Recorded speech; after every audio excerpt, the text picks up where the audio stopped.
everyone, and welcome to Octagon News. Here's what we've highlighted for you today. MMA fighter still hospitalized after a botched weight cut leads to coma. Conor McGregor roasts PFL during the Battle of the Giants. Joe Rogan will not be commentating at UFC 308, and Israel Adesanya calls Francis Ngannou the heavyweight GOAT. So let's dive in. Conor McGregor's tweet and delete game was strong on Saturday when he spent the night mocking the PFL during the Battle of the Giants pay-per-view broadcast. The former two-division UFC champion made several posts throughout the card that highlighted a lack of action, with 4 out of the 5 fights ending in decision. The only finish came in the main event when Francis Ngannou demolished Renan Ferreira with a vicious ground and pound attack in the first round. UFC has zero competition in MMA. By the time Francis was delivering his final punches to dust off Ferreira, McGregor had deleted most of his messages aimed at mocking the PFL in his latest round of social media commentary.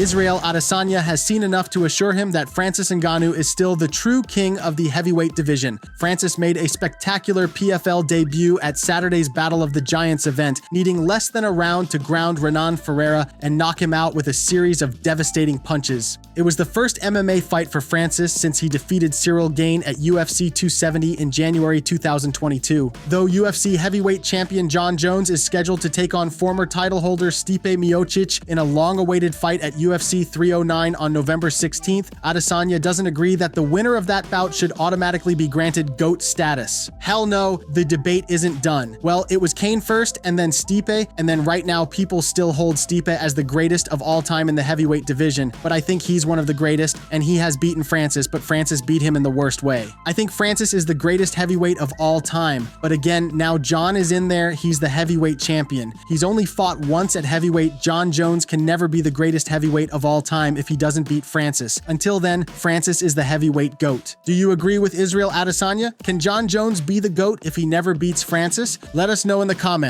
UFC will return to Abu Dhabi on Saturday night for a stacked night of fights headlined by a featherweight title clash between Ilia Topuria and Max Holloway. Former middleweight champion Robert Whittaker will look to earn himself another title shot when he takes on Khamzat Chimaev in the UFC 308 co-main event. The eagerly anticipated 12-fight card is now completely set after it was announced who will be in the commentary booth at the Etihad Arena. Joe Rogan has been calling UFC fights since 1997, and if Dana White had his way, Rogan would be working on every single one of his cards. Over the past few years, the UFC's go-to commentary team for big events has seen Rogan partner up with Daniel Cormier and Jon Anik. Rogan doesn't travel for events outside of North America and only works on UFC pay-per-view shows there. Usually, UFC legends Michael Bisping and Dominic Cruz take his place, but this time retired lightweight Paul Felder will step in. Felder will join Cormier and Anik for this weekend's event. Weight cutting continues to be very dangerous. Last month, prior to the Bellator Champions Series, which took place on September 14th in London, Bellator fighter Diane Silva had a botched weight cut that led to her being hospitalized. According to sources, Silva began to show signs of severe physical stress due to dehydration and fainted. The Brazilian was then hospitalized and was induced into a coma where she remained for the last 5 weeks. Thankfully, the 29-year-old has shown signs of consciousness throughout this week. Silva's manager, Alex Davis, who was not in London at the time,